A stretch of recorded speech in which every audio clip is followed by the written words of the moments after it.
उत्तर प्रदेश पंचायत चुनाव के पहले चरण के अंतर्गत कानपुर जनपद में भी मतदान जारी है।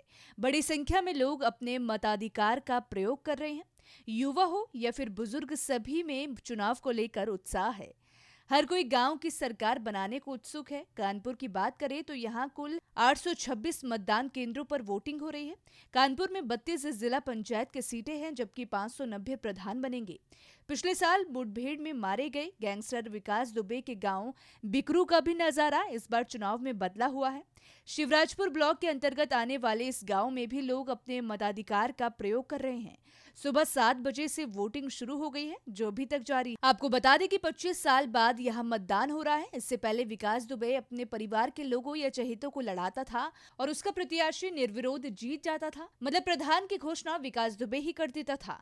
चुनाव तो खानापूर्ति ही महज होते थे, लेकिन इस बार 25 साल बाद प्रधान पद के लिए 10 प्रत्याशी मैदान में हैं। 1,500 आबादी वाले इस पंचायत गांव में लगे बैनर पोस्टर विकास दुबे की दहशत से आजादी का एहसास दिला रहे हैं। अब 25 साल के बाद पंचायत चुनाव में ग्रामीण जमकर वोट डालने के लिए घरों के बाहर निकले हैं। प्रत्याशी खुलकर चुनाव लड़ रहे हैं। पूरे इलाके में लोकतंत्र का परचम लहरा रहा है। कुख्यात सरगना विकास दुबे 1995 में पहली बार अपने रुतबे के दम पर प्रधान बना था, जिसके बाद बिकरू समेत आसपास के इलाकों में विकास और उसके साथियों की दहशत के साए में ही चुनाव होते थे। इस बार आरक्षित सीट पर 11 उम्मीदवारों ने निर्भीक होकर पर्चा भरा है।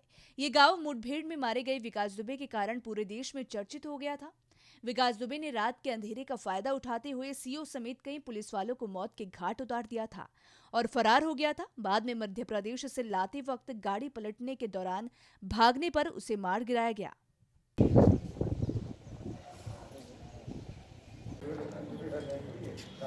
हमारे घरवाली ने प्यार लिया था सुमेर से, मांगा हुआ लांक बांधने के लिए। लांक बांधने के बावजूद 2 पूरे बच्चे जब वापसी घर पे आ रही थी तो सुनील ने, जानकी प्रसाद के लड़का सुनील ने सोचा ये हमारे लिए जा रही प्यार, इन्हें रास्ते में आगे से गाड़ी लगा दी है। 2-3 बार गाड़ी लगाई है और उसने कहा हमारी घरवाली ने तुम्हारा नहीं लिया है। उसके बाद भी इसने कहते समय 2-3 थप्पड़ ही लगा दिए। थप्पड़ लगाने के बाद ही बीच बराव हो गया। गांव के रामदास उन्होंने बीच बराव कर दिया, जो अपने अपने घर चले। उसके बाद हमारा लड़का और हमारे सारे का बालक बिनठंडा बाज़ार जा रहे थे होली के लिए सौदा पट्टा कपड़ा ख़रीदने के लिए। रास्ते में इनको वहाँ रोक लिया चौराहा रोड पर। इनने वहाँ हमारे लड़कों भी मारा है, हमारे सारे को लड़के को मारा है। उसके बाद 15,000 रुपये जेब से निकाल लिए और टूटी हुई गाड़ी का इन्होंने फ़ोटो खींचा है, तो इनने मोबाइल ही 7,000 का मोबाइल ही छीन लिया है। और साहब थाने में शिकायत की है, लेकिन थाने वालों ने हमारी रिपोर्ट नहीं लिखी है। उसके बाद फिर हम कप्तान के यहाँ गए हैं, पीलीभीत गए हैं, वहाँ भी नहीं सुनी गई। उसके बाद हम सीओ साहब के यहाँ गए थे, वहाँ भी नहीं सुनी। वहाँ के बाद हम मानवा आयोग के लिए दिल्ली के लिए शिकायत की है, वहाँ से भी नहीं सुनी गई हमारी।